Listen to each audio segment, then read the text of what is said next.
എല്ലാവർക്കും നമസ്കാരം. ഞാൻ സതീഷ് നായർ, ജ്യോതിഷം അതിൻ്റെ വാസ്തു സെൻ്റർ ഏഴംകുളം. അപ്പോൾ നമ്മൾ സാധാരണ ജനങ്ങൾക്ക് മനസ്സിലാകുന്ന രീതിയിൽ വാസ്തുപരമായിട്ടുള്ള കാര്യങ്ങളാണ് ഇവിടെ ചർച്ച ചെയ്യുന്നത്. അപ്പോൾ നമ്മൾ കഴിഞ്ഞ ദിവസം നമ്മൾ ചുറ്റുമതിൽ എങ്ങനെ നിർമ്മിക്കാം, അത് വാസ്തുമണ്ഡലം നമുക്ക് എങ്ങനെ നിർമ്മിക്കാമെന്നതിനെ പറ്റിയാണ് പറഞ്ഞത്. അപ്പോൾ ഇന്ന് നമ്മൾ വാസ്തുമണ്ഡലം നിർമ്മിക്കുമ്പോൾ ആ ഭാഗങ്ങളിൽ നമുക്ക് ഗേറ്റിൻ്റെ സ്ഥാനം കാണേണ്ടതായിട്ടുണ്ട്. അപ്പോൾ നമ്മൾ എങ്ങനെ ഗേറ്റിൻ്റെ സ്ഥാനം കാണാം എന്നതിനെ പറ്റിയാണ് ഇന്ന് നമ്മൾ ചർച്ച ചെയ്യുന്നത്.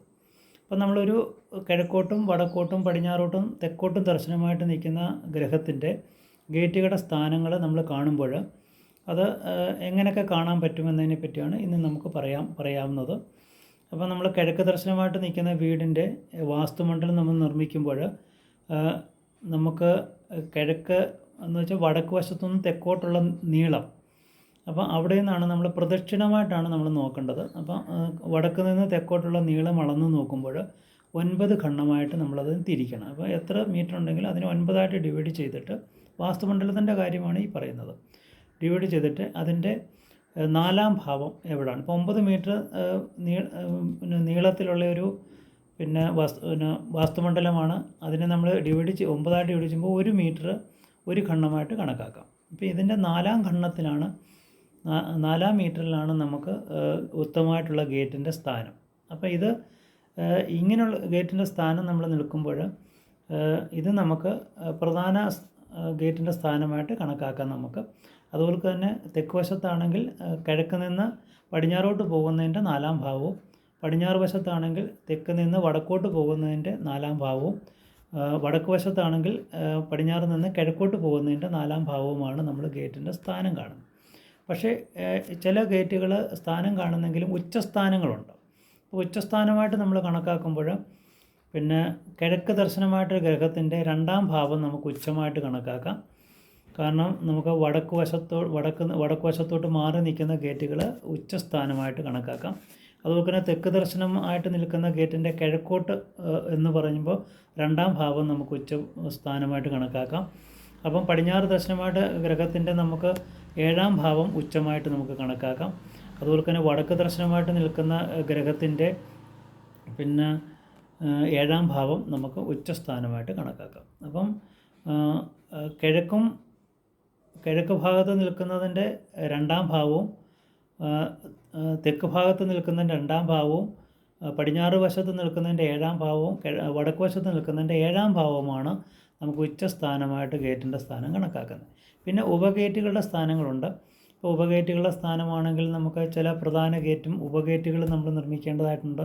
അപ്പോൾ ഇങ്ങനെ നിർമ്മിക്കുമ്പോൾ നമ്മൾ കിഴക്ക് ദർശനമായിട്ട് നിൽക്കുന്ന ഗ്രഹത്തിൻ്റെ ഉപഗേറ്റ് എന്ന് പറയുന്നത് 7-ാം ഭാവമായിട്ട് കണക്കാക്കാം. എന്ന് വെച്ചാൽ മൊത്തം നീളത്തിനെ 9 ഡിവൈഡ് ചെയ്യുമ്പോൾ അതിന് 7-ാം ഭാവം. അതുപോലെ തന്നെ തെക്ക് വശത്ത് നിൽക്കുന്ന ഗ്രഹത്തിൻ്റെ ഉപഗേറ്റുകൾ അതിൻ്റെ 7-ാം ഭാവമായിട്ട് കണക്കാക്കാം. പടിഞ്ഞാറ് ദർശനമായിട്ട് നിൽക്കുന്ന ഗ്രഹത്തിൻ്റെ ഉപഗേറ്റിനെ 2-ാം ഭാവമായിട്ട് കണക്കാക്കാം. വടക്ക് വശത്ത് നിൽക്കുന്ന ഗേറ്റിൻ്റെ ഉപഗേറ്റിനെ 2-ാം ഭാവമായിട്ടും കണക്കാക്കാം.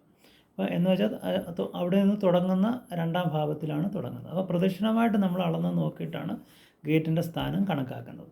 അപ്പോൾ ഇതാണ് നമുക്ക് ഒരു ഗ്രഹത്തിൽ ഉത്തമ സ്ഥാനത്ത് ഗേറ്റ് സ്ഥാപിക്കുന്നത്. പല സ്ഥലങ്ങളിലും നമ്മൾ ചെല്ലുമ്പോൾ അവിടെ നിന്ന് ഗേറ്റ് സ്ഥാപിക്കാനുള്ള സ്ഥലങ്ങൾ കാണത്തില്ല. ചിലപ്പം കയ്യാലകളായിരിക്കും, ഉയർന്ന സ്ഥലങ്ങളായിരിക്കും. നമുക്ക് എന്ന് പറഞ്ഞുകൊണ്ട് നമുക്കത് വലിയ ദോഷമൊന്നുമല്ല.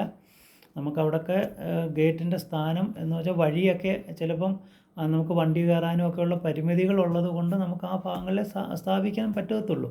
ഇതൊന്നും വലിയ ദോഷമായിട്ട് നമ്മൾ കണക്കാക്കണ്ട. നമുക്ക് എന്ന് പറഞ്ഞിട്ട് മൂലഭാഗങ്ങളിലേക്ക് നമ്മൾ ഒരിക്കലും ഗേറ്റുകൾ സ്ഥാപിക്കരുത്. അതാണ് നമ്മൾ പ്രധാനമായിട്ട് ശ്രദ്ധിക്കേണ്ടത്. ഒരു ഗേറ്റുകളും മൂലഭാഗങ്ങളിലേക്ക് സ്ഥാപിക്കരുത്. നമ്മൾ ഒരു 2-ാം ഖണ്ഡത്തിലെങ്കിലും നമ്മൾ മാറ്റിക്കൊണ്ട് വേണം ഗേറ്റുകൾ സ്ഥാപിക്കാൻ. ഇത് നമ്മൾ പ്രധാനമായിട്ട് ശ്രദ്ധിക്കണം.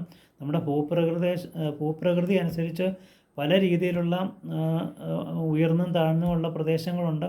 ഇപ്പം ഗേറ്റിനൊക്കെ നമുക്കൊരു പരിമിതികളുണ്ട് നിർമ്മിക്കാൻ. എന്ന് പറഞ്ഞുകൊണ്ട് നിങ്ങളൊക്കെ അത് നിർമ്മിച്ചത് കൊണ്ട് നിങ്ങളതിൻ്റെ പേരിൽ നിങ്ങൾക്കൊരു ദോഷവും അങ്ങനെ പ്രത്യേകിച്ചുമായിട്ടുണ്ടാകത്തില്ല. നമുക്ക് ഒത്തിരി കാര്യങ്ങൾ ഗേറ്റ് സ്ഥാപിക്കുമ്പോൾ വീടുമായിട്ട് നിൽക്കുമ്പോൾ നമ്മൾ ശ്രദ്ധിക്കേണ്ടതായിട്ടുണ്ട്. അപ്പോൾ ഇതൊക്കെ നമ്മൾ ഒന്ന് മനസ്സിലാക്കിയിരിക്കാൻ വേണ്ടിയാണ് നമ്മൾ ഇങ്ങനൊരു വീഡിയോ ഇടുന്നത്. ഇത് സാധാരണ ജനങ്ങൾക്ക് ഒരു ചെറിയ അറിവ് നേടുക, അത്രയേ ഉള്ളൂ. ഇപ്പോഴത്തെ കാലത്തെ വാസ്തു എന്ന് പറയുന്നത് ആൾക്കാരെ പേടിപ്പിക്കുന്ന ഒരു സ്ഥിതിയിലേക്ക് വന്നതുകൊണ്ടാണ് നമ്മളിങ്ങനൊരു വീഡിയോ ഒക്കെ ഇടുന്നത്. അപ്പോൾ ഇന്ന് നമുക്ക് ഗേറ്റിൻ്റെ സ്ഥാനമെല്ലാം കണ്ടു.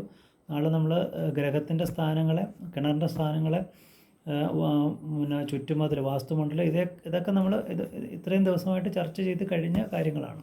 അപ്പോൾ ഇനി മുന്നോട്ടുള്ള കാര്യങ്ങൾ നാളെ നമുക്ക് എങ്ങനെയൊക്കെയാണ് നമ്മൾ ദിക്കുകളെ പറ്റിയും അല്ലെങ്കിൽ ഒരു വീട് ഏതൊക്കെ ദിക്കുകളിൽ പ്രധാനം എന്നതിനെ പറ്റിയൊക്കെ നമുക്ക് നാളെ സംസാരിക്കാം. ഓക്കെ, നമസ്കാരം.